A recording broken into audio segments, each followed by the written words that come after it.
what would make 2025 a successful year for Igloo Inc.? Number one game on the App Store across all categories, viral desktop game. I think we need to be getting north of 100 billion impressions a year. I think we'll accomplish that this year and really dominate Asia. I think this is once and for all, we have to dominate there. Thanks for listening to the Squiggle DAO podcast, which has been brought to you by Nifty. Nifty is the pioneer of the entire NFT lending market. Their platform has the deepest liquidity, which usually means you can get the best terms. They also have no auto-liquidation risk. As long as you repay the loan before maturity, you get your asset back. Get more flexibility on your finances, take advantage of any opportunities, and make your NFTs work for you. Nifty has done over $500 million in total loan volume since launching in 2020 and has had over 60,000 loans with zero security incidents. Head to nifty.com and try lending today. Welcome to the Squiggle DAO podcast. This is Nifty, and our guest today is Luca Netz. Luca is the owner and CEO of Pudgy Penguins, not only a cultural phenomenon, but also the mascot of crypto. He's one of the best operators in the space and has a fascinating story, going from homeless to self-made millionaire at the age of 18. It's an honor to have him with us today. Luca, welcome to the pod. Excited to be here. Thanks for having me. Of course. So, a YouTube video changed your life when you were 15. Can you tell us about that moment? I changed my life at 18, and I think my perspective was I ultimately started my first business, and I found product market fit really early on, and it changed my life. That's the simple version. And you mentioned that you dropped out of high school in other interviews and you were self-educating. Can you explain a little bit how did you do it? I dropped out of school. I realized I needed to get an education. Based on that education, I got that via podcasts and content. And that's how I self-educated, as simple as it sounds. And how do you learn now? I learn off of experience and off of listening to other people. I think now I'm in a different bucket, but very much early on, I spent a lot of my early days just listening. And I think today I spend my days learning and listening. So it's dual faceted. I love that. And I also try to learn a lot and try to have those virtual mentors, trying to learn from those podcasts and from those people have written books that can inspire you. So similar. You sold your e-commerce company. It was a jewelry e-commerce company for $8 million at 18 years old. That's a crazy story. I want to take a moment so you can tell us, how did you get there so young and so fast? I just found product market fit. I can't tell you. Perseverance, not giving up, things like that. But I don't have much for you other than that. I got lucky. And, based on that luck, I had tenacity. So it was luck. There was a couple things, luck being some of it. I just dug deep and, persevered and did something different. And here we are today. Yeah, I think luck has to be an ingredient, but I believe that it's only an ingredient of the recipe. It's always a lot more things to make that result. And I loved about your background that you started super young, flipping sneakers, then using that money to organize events. Then you went into tech startups. So you were lucky on that, but you were trying to find that luck. So I think that's a little bit of a lesson for people listening, that sometimes you keep trying and you end up finding the luck. Yeah. And it was really fast. I've listened to other interviews that you explained that it was really fast product market fit and you sell it at 18 years old. So you went basically from zero to millions in a very short period of time. How did it impact your life? think it, all the things that come with getting rich quick. You lose it, you make it back again.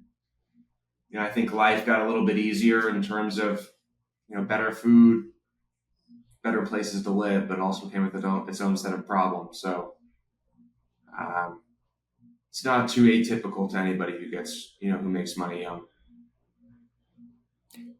You might consider it common, but I not that common to make it that fast, that young. So I really respect that story. Thank you. And a lot of people might go crazy like with that amount of money so young. I definitely went crazy. I think could be part of the fun and nice memories, making some mistakes and some good memories, some good lessons. Yeah, it's sometimes in life you know what the right thing to do is, but until you feel it, until you experience it, that's what's necessary to get you to where you need to be. Anything that you can share about the crazy part of the afterward story? Yeah, I was such a schmuck. I don't know. I just bought cars, bought watches, bought things that don't matter. Just like a young, immature boy. And I knew it was stupid. But it's not until the money starts to run a little dry where you're like, oh, this was really stupid. You've got to feel pain. You've got to experience the pain to learn the lesson. You can't just know something. Very few people have the discipline to know what is right and what is wrong and to implement it before having to feel the pain. Usually you have to feel the pain to understand what is right, what is wrong. And what is more painful, the before you have nothing and you are working hard, feeling the pain, or then having achieved something, losing, or almost going back to square one and feeling the pain again? What is worse, in your opinion? Knowing something, feeling the pain, and feeling it again is definitely the worst, because then it's really on you. The first time around you can't do much. The second time around, you got to look yourself in the mirror and be like, okay, you're stupid. Fix this. Fix this now before things get bad. Take ownership. Yeah, agree. So, and related to this, you've mentioned that the purpose of money, and I totally agree, is to find freedom to work with people you like, freedom to pursue the projects you are passionate about. But in an interview, you mentioned a story about feeling insecure at a Kardashian's house and the things that happen afterwards. Can you tell us that story? Yeah, the story is I go to Ben Simmons' house. Ben Simmons is dating Kendall Jenner at the time. And so a couple of the Kardashians are there. I remember going in, I had become like a millionaire, but I hadn't adjusted my lifestyle. I hadn't bought any cars. I hadn't done anything. I remember being in that room and feeling like a wallflower. And so that night I ended up spending, tens of thousands of dollars on like clothes, and I bought a new car, things like that. I went back to the house a week later, and then all of a sudden, I wasn't so much of a wallflower, right? Like I was a centerpiece in the conversation. And that was a really interesting case study for me. I was like, this is very strange that some clothes in the car can make the difference in terms of how people approach you or talk to you or engage with you. So that's that story. It's an interesting lens, but I walked in with some Dickies and a Thrasher hoodie with some holes. No one gave a shit. I walked back in with a brand new designer outfit and a nice car, and then everyone was talking to me. Fascinating. It's really silly, doesn't have any sense, but it's real that people treat you differently. You arrive in a different car and you can feel it, different clothes, different attire. How did that experience shape your perspective on that role of material things in business, confidence, life? Perception is reality is probably the thing I learned from that. And that people do judge you on appearances and how you carry yourself, whether you like it or not. So true. It's like I was saying, it makes no sense or it's stupid, but it's a real game, and probably don't try to change the game, which will be impossible. Try to play the game, and depending on what you want to do, the attire, the car, and everything matters depending on the business. So we've talked that you started with the sneakers, then you went to different businesses, events. You were one of the first employees on Ring, an e-commerce company, and then you discovered crypto. How was that discovering crypto moment? I think the crypto discovery moment was interesting. My brother was a computer nerd, was into Ethereum and some of these other tokens. Was aware of Bitcoin for quite some time, and I just got into it. It made sense to me, so I bought my first Bitcoins in 2016 and had a mining rig of I think 30 1080 Ti's from AMD that was mining Digibyte and mining the wrong token, unfortunately, and here we are today. But that was my first start, was 2016, and right when that Bitcoin run started to happen. That's super cool. And what initially made you interested in the NFT space? I think I was a huge collector of things, and if you go to my house, you'll see that I have very few shelf space and wall space available. And so my love for collecting was handicapped by my storage within my home and the placement within my home. And so when I saw NFTs, I was like, oh, this is insane. Makes sense. Yeah. And I just fell in love. It's really easy to fall in love with NFTs. Agree. And you turned 50K into 5 million, if I'm not wrong, trading NFTs. Can you walk us through that experience? I think I made a little bit more than that. Oh. But, well, depends what was realized or not. And a huge part of that experience was because of Pudgy NFTs. I bought a ton of Pudgies when they were like $100, right before they ran out big. That allowed me to then, participate in Bored Apes and the rest of the ecosystems. I think it's like anything in life, when you do something and you win that much successfully financially, you just like become like enthralled. And so I think that was the beginning for me, to just basically be like, oh yeah, like how do I get my tentacles here to the best of my ability? That kicked off my love and passion for NFTs. And that's what led you to ultimately buying Pudgies for 2.5 million in late 2022? Yeah, probably after I started trading well, I started to think about what I could do to be what role that I played in the greater NFT space. I was really interested in it.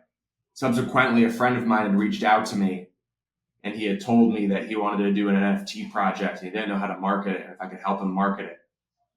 And so I had helped him on Instagram via, people don't know this, but I own tens of millions of followers on Instagram through some of the accounts that I own. And I had helped him push through that. And then that really gave me a deep understanding as to what was going on. And I was a little bit in the service side for maybe a couple of months. And then that just seemed like a path to it just seemed like a non-sustainable path. And then I ultimately, as a Pudgy holder who thought that Pudgy had all the ingredients to succeed, felt like I should just buy this and ultimately put my hat in the ring as an owner operator and hopefully show people how it was done or should be done. I feel that the space is fortunate that you did that you took that leap and are part of the NFT leadership now. So Pudgy Penguins, under your leadership, went into the physical realm, selling at Walmart, at Target, something impressive. A figure that I saw was that you did $10 million in retail sales in the first 6 months. Can you tell us about the strategy behind launching physical products? Yeah, I think the physical product strategy was, how do you remain omnipresent in an industry that is predicated on the phone and computer being on? So I was like, okay, how can we be competitive here? Well, if I close my eyes and I envision the future of Pudgy Penguins, I always envisioned $1 billion consumer product brand. right? But on the other side of it, like I don't want to go build $1 billion consumer product brand, right? And then not have the NFT win to succeed. And so the physical products to me was like, okay, how can I compete in an industry that is super fast moving, super fast paced, and has a low attention span? Well, when they close their computer and they turn off their phone, how can I still be in their life? How can I still be top of mind when those things happen?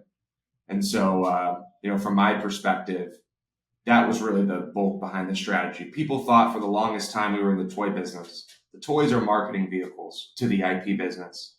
I'm not in the business of selling toys. Toys is a part of the business. It is a line item in the business. But if I made no money on toys, I wouldn't care because I love what the toys do from a marketing perspective. It's free marketing if you break even on the toys. And I wanted to mention, because launching at Walmart was huge for Pudgy, but also for the whole space. And very few people might know that you did it with only 100 days notice. So again, respect to that. That's pretty crazy. I want to talk about collaborations, because you've been making waves with collaborations with PES, the candy dispenser, the luxury cookie brand, the Last Crumb, trading card game, even Line Friends. We just announced Line Friends earlier. That's a good one. 24 karat gold igloos. Yeah. So how did you decide which collaborations align with the brand and make sense? I think it just comes down to cultural relevancy. Like, what do I want Pudgy Penguins and Pengu to be? I want it to be a beacon of culture, right? I want it to be a cultural phenomenon. And so, like, to be a cultural phenomenon is to be embedded in culture, right? When you do a PES collab, you are embedded in culture. When you are doing a collaboration with Line Friends, you're embedded in Korean culture, right? And so the more I embed ourselves in culture and make ourselves familiar within culture and with the people, the more likelihood we have of winning and succeeding. And you've mentioned Pengu, and I wanted to mention that it was probably one of the best executed airdrops I've seen, and there were 8 million eligible wallets. So again, another fit. I'm guessing already the answer, but what made you decide to launch a meme token? I think it's this idea that if you understand where Pudgy Penguins is positioned today, Pudgy Penguins has the most viewership. It gets more views and impressions than any other thing in crypto, with the exception of Bitcoin and Ethereum and Solana. And from a mimetic standpoint, it is the most mimetic character icon and most relevant character icon today. And that's not my take. That is just what the impressions tell me, right? That's what the data tells me. And so if we have millions of followers across all of our socials, if we have products in millions of homes, if we are getting hundreds of millions of impressions every single day, then ultimately the next logical conclusion is simple. You need to go and open up an area in which everyone can participate and align with this. And you won't really see the full magnitude or get to the full potential of what this is without some sort of icon like that for everyone to participate in. Right. And so this idea that everyone should be willing to participate in something that is, for everyone, it's for the people, by the people. But then, the only way you can actually be ingrained in it is via $100,000 NFT or $50,000 NFT. Seems really counterintuitive to the mission and the spirit of Pudgy Penguins, which is ultimately to become the mascot of crypto, the face of crypto, and the brand that everyone can align themselves with and be a part of. I want it to be this next generation social currency that, invades the hearts and minds of everyday people. And you're not going to do that by having 8,888 NFTs that are too priced out for anyone other than the rich person. Agree. We haven't mentioned yet, but congrats on the recent launch of Abstract Chain. By the way, I've already breached some funds and done some transactions over there. What's your goal for Abstract? Onboard consumers. Look, when everyone goes left, we want to go right. I want to onboard everyone. And I think Abstract is going to be the place to do it. So I think the goal is like, look, we have the top of the funnel in the IP. How do you bring people in from the top of the funnel into the bottom of the funnel? And that bottom of the funnel being the chain and the ecosystem. And so if you want to build in the same spirit for consumer and virality that we're building for, then this is the chain of the ecosystem for you. And after trying it, I have to say that probably is one, or not probably, is the best attempt I've seen to making it easy for onboarding out of crypto people. I don't want to say normies, just more people to the space. And we've mentioned Abstract, we've mentioned Pudgy Penguins, all that world. You are managing, if I'm not wrong, more than 100 people, 105 last time I checked, 60 at Pudgy, 40 at Abstract, 5 at Igloo, the holding company. What's your leadership philosophy at running multiple businesses at that scale? We're a team, and our success is predicated on our performance. And, we're here to win and we're here to compete. And, we all have a job to do. I want people to work here. I want people to feel comfortable, but it's also important people here understand that we have a responsibility and that we're not just working for ourselves. We're working for hundreds of thousands of people who are placing their bets on us. And so we're, a little more ruthless than I think people think. We're a little bit more of a sports team internally than I think people think, but ultimately, I think that is the cadence that has got us here, and it's the cadence that's going to continue to take us to where we need to be. So everyone holds each other accountable. If somebody's not playing defense, you got to report that, and we'll either get you to convince you to play defense, or we'll find somebody who will. But it's a lot of people, actually. It's a lot of people. It's a lot of people. I kind of want to fix it. I kind of want to have a little less people. I think we have maybe too many people. So we'll see. We'll see. We're doing a little bit of a review today, actually, ironically enough. Can you expand on the ruthless and reporting, holding each other accountable? Have you implemented processes to make sure that happens and it's in a positive, still keeps a positive environment? I think we're very generous with our comp packages, specifically the alignment with the success of the company. And so I did this intentionally because if I win and the company wins and the community wins, the people in the company win bigly, right?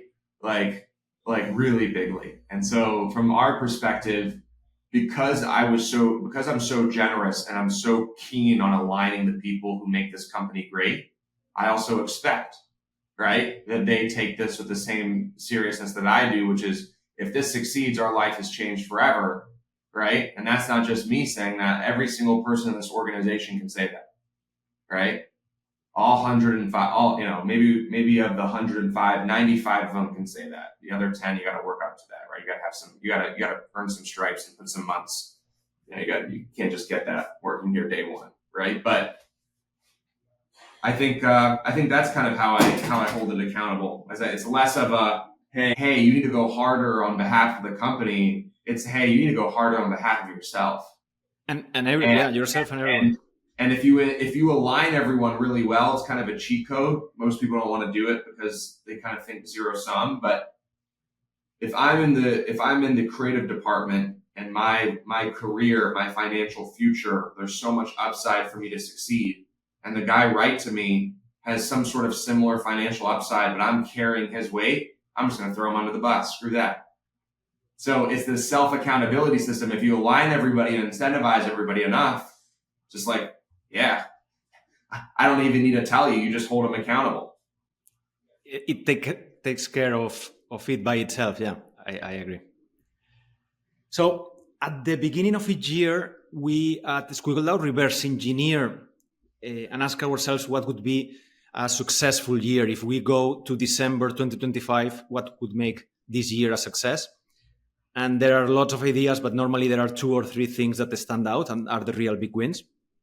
For example, last year, it was producing and donating an 800-pound squiggle marble sculpture and making squiggles the on-chain art into the most museums. What would make 2025 a successful year for Igloo.inc? #1 game on the App Store across all categories, viral desktop game. I think we need to be getting north of 100 billion impressions a year. I think we'll accomplish that this year and really dominate Asia. I mean, this is once and for all, we have to dominate there. You are on track to get those views on at least on Giphy and Tenor, right? Already. Yeah. And the video games are almost. They're almost here. One we've been working on in-house, and the other one we partner with Mythical on. So between the two partners, we have some really great products going. I saw some demos in one of your videos, in one of the events on one of those video games, and it looked really, really cool. So we have some time left, but this is one of my favorite sections, or my favorite section, and it's getting a little bit bigger every episode, and it's the rapid fire. I always like to say questions are rapid fire, answers don't need to be. And you bought Pudgy's for $2.5 million, which was your first offer. You were ready to pay up to 7.5. What's your negotiation approach? My negotiation approach? Low anchor, high anchor. You always negotiate. If you're giving an offer, you put your high anchor. If you're making an offer, you give your low anchor. So you have your best scenario for your side. For my side, always the first offer. And usually you meet in the middle and everyone's happy. And you are the first one to speak? Yes. That's interesting because I see other people when negotiating NFTs, for example, that they don't want to say a number. And it's interesting that you want to put the anchor price, so everything... Yeah, I'm going to give you the number. It's going to be such a low number. It's going to be a number that if you take, I feel like I robbed you. I might have committed a crime. You might need to throw me in jail. Which happened with Pudgy's, right? So yeah, it works. I think it was, but no fault. I also bailed them out, right? So yeah. I don't want to make those guys feel bad. Like 100%. I think they got bailed out a little bit. And us being successful only makes their sale higher integrity, right? So. And also hindsight is 2020. If the project failed, 2.5 probably was too much. So, too much. Yeah. And sometimes it's like in your hands, probably the project has 7.5 million of value, but in other people's hands, probably it might be zero. So you've mentioned that one of your keys is being decisive. How do you train it and improve it? Things like going at the menu at the restaurant and just picking quickly. And just being conscious of making a decisive action, little things. And then ultimately you start to sharpen the tool that is decisiveness. So true, so true. The restaurant example is so true. We've mentioned before, Pudgy GIFs have already 70 billion views in Giphy and Tenor. Last time I checked, already more than 500 million per day. So you are on track with a lot of margin for the 100 billion views, which is insane. An insane level of organic reach. You have a team building that. What's the strategy of having a team in-house creating GIFs? It's just the best way to proliferate IP. You got 10 people on it, got its own CRM that we custom built. It's a machine, it's a 10-person machine that is all predicated around more stickers, more content around the penguin. More content, the more the penguin gets out there. It's not if we will succeed, it's when. You have 10 people in the GIF team? In the department, yeah. That's crazy. That's crazy. It's incredible job. Like I see them more and more on non-related crypto things. So it's working. Thank you. Being the underdog, you've mentioned that motivates you. How do you approach that underdog mentality to business? It's the fuel that makes you dig deep. Like it's the difference between winning and losing. It's as simple as that. I can't give you a bigger answer than like, I'm a winner. I want to win. And if I'm the underdog, it means people, don't want to see me win, and I got to prove them wrong. Yeah. And sometimes I have the feeling, or you get the feeling, one gets the feeling that the world is a little bit run on envy. So it's not only that I don't want to see you win, I want you to do, or I want to win, I want you to do a little bit worse than me, which is. So related to this, it's surprising that used your personal money to take over Pudgy's, that are one of the best operators in the space, are still sometimes criticized. How do you deal with critics and haters? I succeed. It's the best revenge, no? The greatest revenge. 100%. you have more opportunities and inbound requests, I can imagine, that you can fulfill. How do you filter?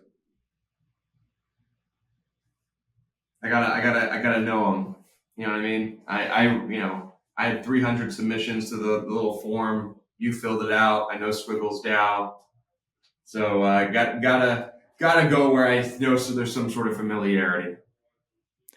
And you mentioned that before you were accepting lots of meetings, getting no value, which it sounds familiar, and you are ruthless now in saying no and don't care about if you are looking like a bit rude, but you took over your calendar and your time, and I think that's a big lesson I took from your interviews. Yeah, it's an important one. How do you say no? Any tips and tricks? No, I just say, hey, sorry to be rude, dude, but I can't do it. Just sorry to be, I don't want people to think I'm rude, so I gotta jump. It's pretty rude when you say no. Yeah. It's just like, they're not meaning to be rude, man. I just I got a job, and if I'm helping everyone, I'm not helping myself, So, and sometimes it's worse than just saying no, like putting an excuse that is half-baked sounds even worse, I think. So I'm not giving excuses, not lies. So, yeah. So let's change gears for a sec. We've talked about your impressive success, but what are some of your mistakes and what have you learned from them? I think some of my mistakes has been like my emotions, my temperament. I've learned to adjust it and fix it. And, for example, if I feel some type of way, I feel like I'm going to lash out, just wait 24 hours. And, my response and my engagement to that person 24 hours later will be completely different than the heat of the moment. Little things like that. So true. One video that I wanted to recommend that you cover that 24-hour rule and lots of other tips or mistakes to avoid is the 10 mistakes to avoid as a new entrepreneur in your YouTube channel. I totally recommend it. And that's so true. Sometimes, to be fair, I think it should be 48-hour rule. 24 might be too short sometimes, but that video is really good. And I have the 10 here, like hire slow, fire fast. Don't let your emotions take the best of you. Number 3 is don't do business with friends. I'm not going to read them, but just so you know, it's really good. And everyone should go to the YouTube channel because there are some gems in there. So you mentioned in other interviews that you started flipping sneakers and that you were using that money to throw parties. Yeah. Can you share some tips for those young entrepreneurs trying to start today?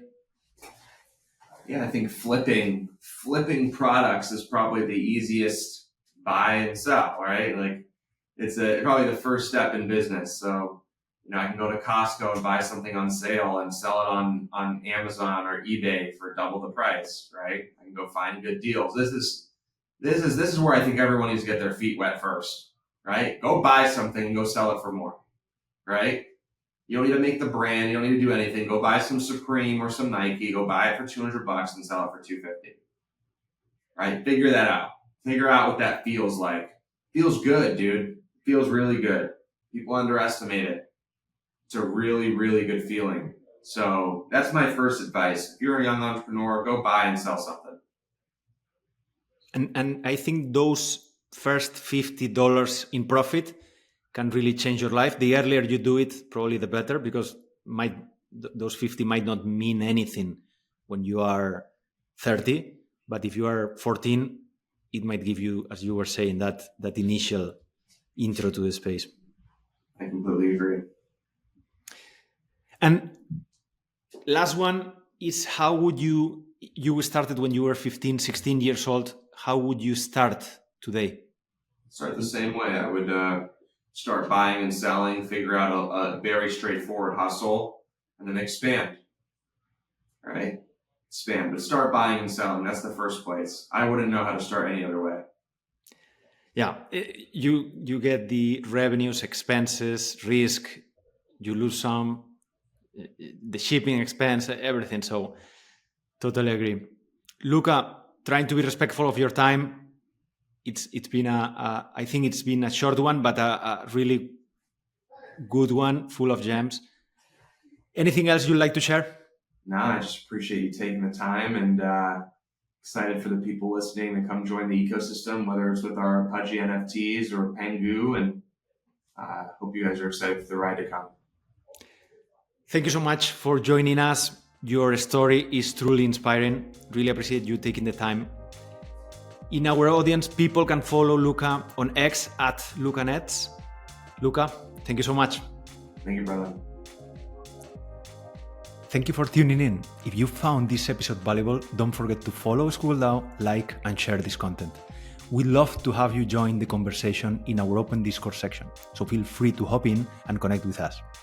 Your feedback is crucial, so drop a comment or send us a DM. We are always eager to improve and tailor our content to better serve you. The information provided in this podcast is for general informational purposes only and should not be considered as professional or financial advice. The content is based on personal experiences, opinions, and research, and its accuracy, completeness, and timeliness cannot be guaranteed. Always conduct your own research and seek advice from professionals before making financial decisions.